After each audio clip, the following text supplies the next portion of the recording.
Hello guys, today we'll be dealing with factorization, a very important topic in our algebra, precisely in polynomials. So what is this factorization? So in the word factorization, we have the word factor, right? So factor is something that can divide something, right? And in the word factor itself is like a form of division, right? And we'll go deep and then explain what it is. So let's take the first number. We have 55. So if I ask you to find the factor of 55, you just are going to tell me what numbers times numbers is going to give you 55. That's the meaning of factor. And factorization, that's what we're doing too. So what number times what number is going to give you 55? Obviously, we have 5 times 11. Right? So if I ask you to factor 55, it's simply 5 times 11. What about 22? It should be 2 times 11. Right? So what about 6? It should be 2 times 3. What about 49? It should be 7 times 7. Right? That's the factorization. So what about 2a? That means which number times which number is going to give you 2a? 2 times a. That's the answer for this factorization, because 2 times a is going to give you a. What about x? 3x. 3 times x is going to give you 3x, because when they are attached together and there's no sign in between them, that means there's a multiplication, right? So 3 times x. So let's go to the second part. What about this? A squared plus a times b. What times what is going to give you a squared times b? It's simply a times b, because a times a is a squared times b is a squared b. So if you can see it very well, you are actually not solving anything great. Just what you're looking for. What times what is going to give you the number they have given you, right? That means if you multiply your answer, you're going to get the real question, right? So if you multiply your answer, like 5 times 11, you get 55. 2 times 3 is you're getting 6. 7 times 7 is 49. 2 times a is 2a. 3 times x is x. And the same thing with the a squared b. That means your answer, when you multiply your answer, you're going to get the real question. So let's go to this one, right? This look a little bit so to do this, now we have 2 terms here, 3a plus 6. So I will advise you to look at the numbers first, 3 and 6. Which big number is going to divide 3 and 6? Which number do you think can divide 3 and can still divide 6? It's 3. So divided by 3 and divided by 3. So we put 3 here and put it a parenthesis. Now 3 divided by 3 is it's cancel out. We get 8. And then 6 divided by 3, we cancel out, we get positive 2. Alright. There might be a little confusion here. Someone might be asking what's happening here. So simply what you're doing is like you're looking for the number in between 3 and 6 that can divide the both of them. Alright, so we got our answer as 3a plus 2. 3 parentheses a plus 2. Now, why did I put it in parentheses? Because it's multiplying. Why? So since it's multiplying, you gotta be putting in a parenthesis, and it's a term. You cannot leave them like that. So let's multiply the answer and see. 3 times a, we got 3a. 3 times 2 is 6. Can you remember doing FOIL? And you got the answer back. Like you got a question, 3a plus 6. So whenever you're doing factorization, this is just to let you know. If you are doing factorization and you find out that you finish the factorization, right? We finished the factorization here, but you want to confirm whether your factorization is correct. you need to multiply your factorization, solve the factorization, and see whether you're going to get a question. When you get a question, you are right. Right? But you don't need to show the teacher your teacher this. You don't need to show your teacher the multiplication I've done. This is the answer, factorization. And most likely you're gonna be seeing your factorization in parentheses. It deals a lot with parentheses. Okay? So what number do you think 2x minus 12? What number do you think can divide 2 and can still divide 12? We have one that can go into both of them. Right? But is 1 enough? No. So let's pick 2 rather. 2 can go in between 2 and 12. So you write 2, open parentheses. 2 times what is going to give you 2? You divide it by 2. 2 divided by 2 is 1. That means we have 1x. And 12 divided by 2 is 6. And don't forget the sign, -6. So your answer is 2x minus 6. You know, 1x is the same thing as x. So you can go back to the one corner of your book and do this. Right? This is like a checking process. So you do the FOIL, 2 times x is 2x, 2 times 6 is -12.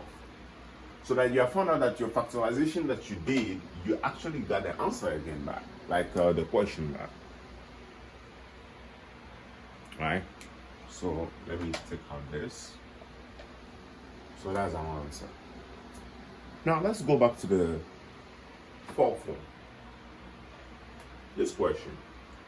We have a squared b plus ab. Which number do we think are in common in between a squared and ab?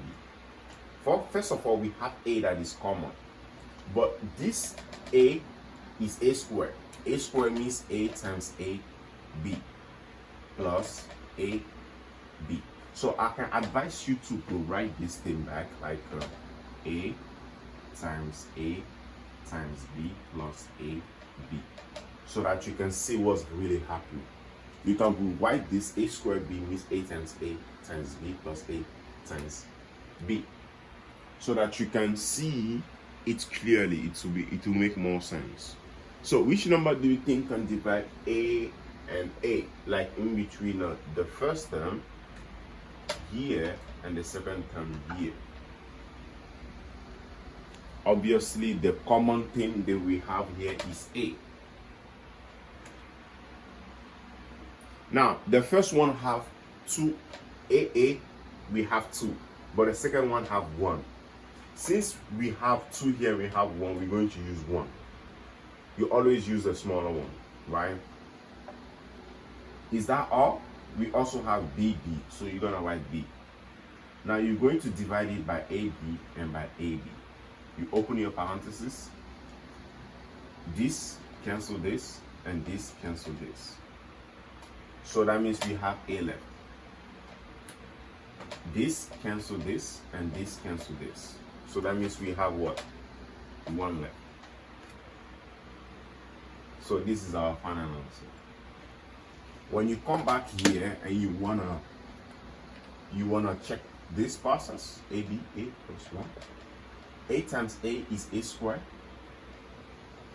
and a squared b plus ab. That's your answer. So this is your final answer, but you want to check it. You go to the corner of your book and multiply it, and see whether it's correct. So let's take a long one, a long interesting one, like the question I just deleted. PQR plus QR T minus QST. There's a lot of Q, there's a lot of R, there's a lot of S, there's a lot of T. So you want to take the terms, you want to look at the terms, you want to look at them, each and every one of them. So I can also advise you to just take the first letter and see whether P is in between, is inside all of them. We have P here. Does that mean that we have P here? We have P here? No, that means P is not common in the 3 terms. You pick Q. Now Q. Is Q common in the 3 terms? We have Q, Q, Q. Definitely Q is common. So that means we're gonna pick Q. Right? So Is that the only term that is common? No. We have a R, but we don't have R here. That means R, no R. That means we only have R in the first two, so we are not picking that. You won't pick it because it's not in the three terms. And then you pick the last one. We finish with this, and the last number is T. T is here and here, and it's not over here, so we are not picking that. And S is alone over there, right, like P. So we are not worrying about that. We're only picking the common term, which is Q. Q here. You open parenthesis. You divide it by Q, divided by Q, and divide by Q. What happened? This cancel out, and it remains PR. This cancel out, and you remain RT. This cancel out, and then you have negative XT. I want you to go ahead and multiply this and see whether you're going to get the actual question. Alright? It's very, very important that way. So let's quickly solve the last problem, and then we'll go ahead.